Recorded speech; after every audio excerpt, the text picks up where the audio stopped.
வீட்டில் வந்தால் கூட ஒரு ஒரு மனசு கணக்கு ஒரு கனத்து போய் தான் இருக்குது. இதற்கு முன் இந்த மேடையில் மக்கள் தலைவா என்ற திரைப்படத்தின் இசை வெளியீட்டு விழா அதில் நான் நடிச்சிருந்தேன். அந்த இசை வெளியீட்டு விழாவிற்கு இயக்குனர், திரைக்கதை மன்னன், எங்களது மானசீக குரு கே பாக்கியராஜ் அவர்களும் கலந்து கொண்டார். என்னை பொறுத்து அதுதான் அவருடைய கடைசி நிகழ்வுன்னு நினைக்கிறேன். அதில் நானும் கலந்துக்கிட்டேன். அதற்கு அடுத்து வரும் இந்த இசை வெளியீட்டு விழாவுக்கு இடையில் அவரை இழந்து விட்டோம். கடந்த ஒரு மாதத்திலேயே 2 பெரும் இமயங்கள், பெரும் கலைஞர்கள். அது இழப்பு அது எங்கே போனாலும் மனசு அது ஒரு ஒரு பாரமாகவே ஓடிக்கிட்டு இருக்கு. பாரதி ராஜா, பாக்கியராஜ். அது பெயர் இல்லை, அது வரலாறு. அவர்கள் இருவரை பற்றியும் ராஜநகர கவிதை வாசித்தார். அந்த 2 பேரையும் இந்த திரையுலகத்தில் நீ பல தமிழ் எத்தனை இயக்குனர் வந்தாலும் சரி அவங்கள மறக்க முடியாது, மறக்கவும் கூடாது. ஆனால் பாரதி ராஜா அப்படிங்கிற ஒரு இயக்குனர் வெற்றியடையவில்லை என்றால் இங்கே நிறைய கிராமத்திலேருந்து திறமை உள்ள இளைஞர்கள்லாம் சினிமாவுக்கு வந்திருக்கவே முடியாது. நிறைய பேர் பாக்கியராஜ், சேரன், லிங்குசாமி, விக்ரமன், ஆர்கே செல்வமணி, சங்கர் பச்சன், நிறைய இயக்குநர்கள். அவன் பாக்கியராஜோட படங்கள்லாம் பார்க்கும்போது தான் ஒரு யதார்த்தமானது வரும்போது தான் ஓகே நம்மளும் இந்த மாதிரி படம் பண்ணி ஜெயிச்சிடலாங்கிற நம்பிக்கையில் வந்துச்சு. அதாவது 2 பேருடைய இழப்பு பெரிய இழப்பு. நம்ம தமிழக அரசு, தமிழக முதல்வர் விஜய் அவர்களிடம் ஒரு வேண்டுகோள் தான். நிறைய கோரிக்கைகள் வைப்பாங்க. ஒரு சினிமாக்காரனா எங்களோட கோரிக்கைகள், இயக்குனர் அப்படின்னாலே இயக்குனர் இமயம் தான். எல்லாருக்கும் இயக்குனர் பாரதி தான் ஞாபகத்துக்கு வரும். அதே மாதிரி திரைக்கதை அப்படின்னாலே அது பாக்கியராஜ் தான் ஞாபகத்துக்கு வரும். காலங்காலமாக அது பதிந்து போன ஒன்று. அது வருங்காலங்களில் தமிழக அரசு சார்பாக விருது வழங்கும்போது சிறந்த இயக்குனருக்கான விருது அது பாரதி ராஜா விருதாக இருக்க வேண்டும். சிறந்த கதாசிரியர் அல்லது திரைக்கதைக்கான விருது கே பாக்கியராஜ் விருது ஆக இருக்க வேண்டும். இதுதான் அவருக்கு நாங்கள் காட்டும் நன்றிக்கடனாக இருக்கும். நம்ம இசைக்கு ராஜா ஆதங்கத்தை கொட்டி தீர்த்துட்டார்.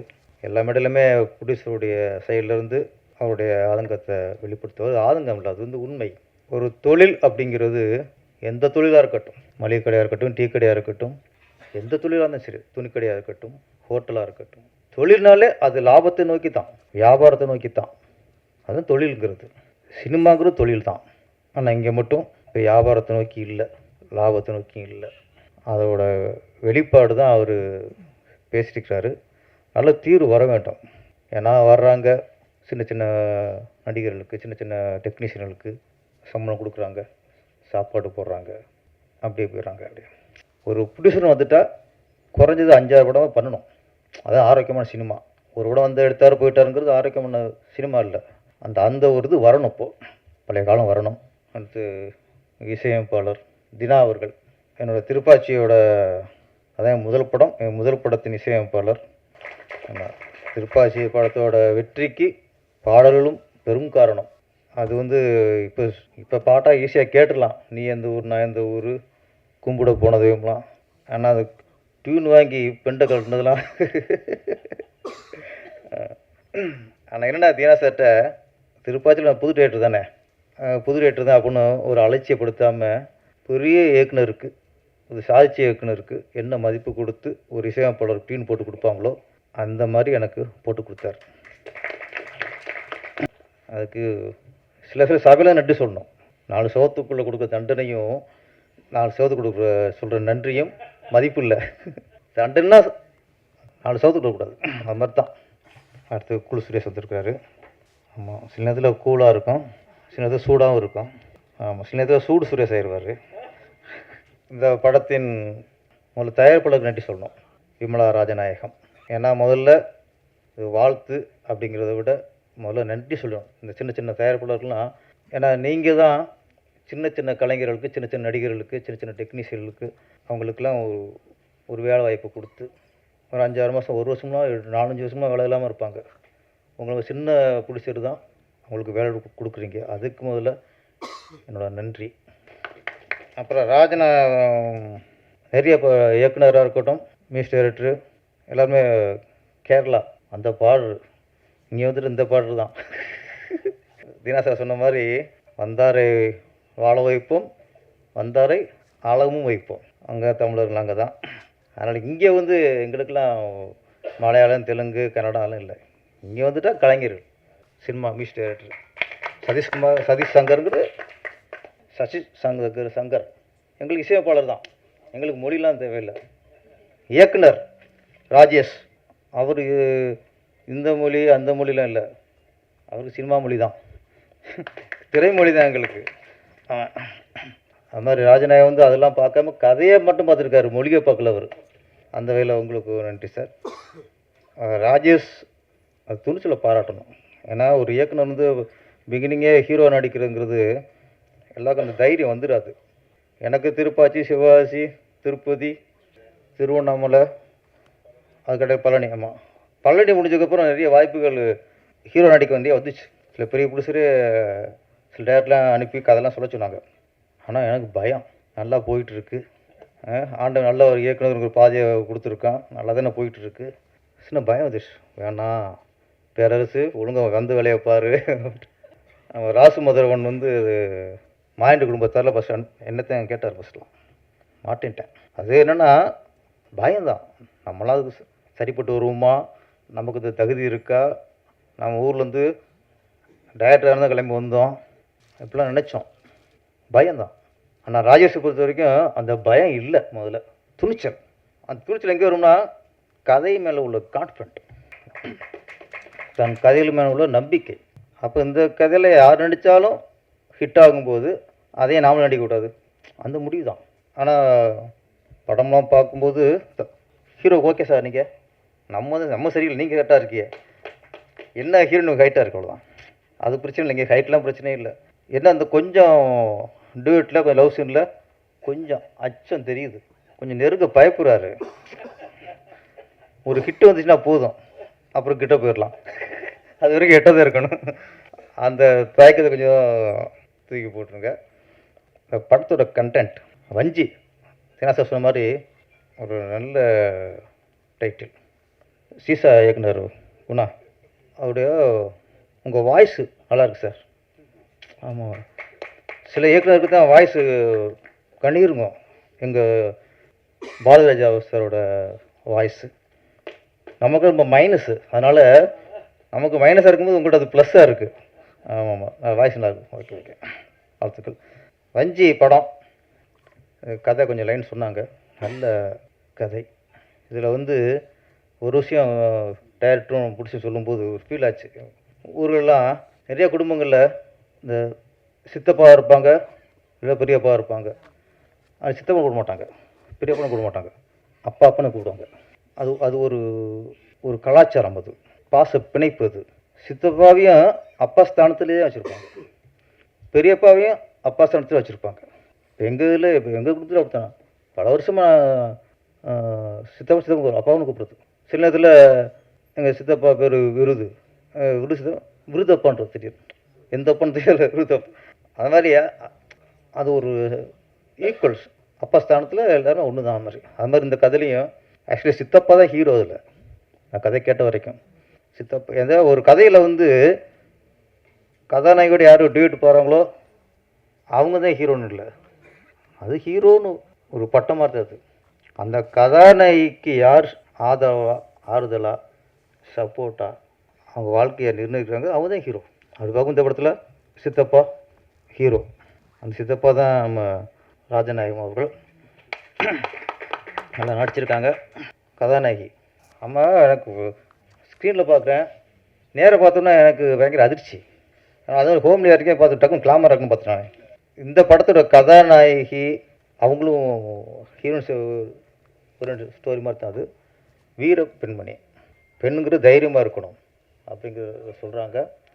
நம்ம பொண்ணாக பிறந்தோன்னே, ஒரு பொண்ணு குழந்தை பிறந்தோடனே, இப்போ ஒரு ஒரு அம்மா மாதமாக இருக்காங்க, பிரசவம் ஆயிடுச்சு, கேட்பாங்க என்ன குழந்தைன்ட்டு.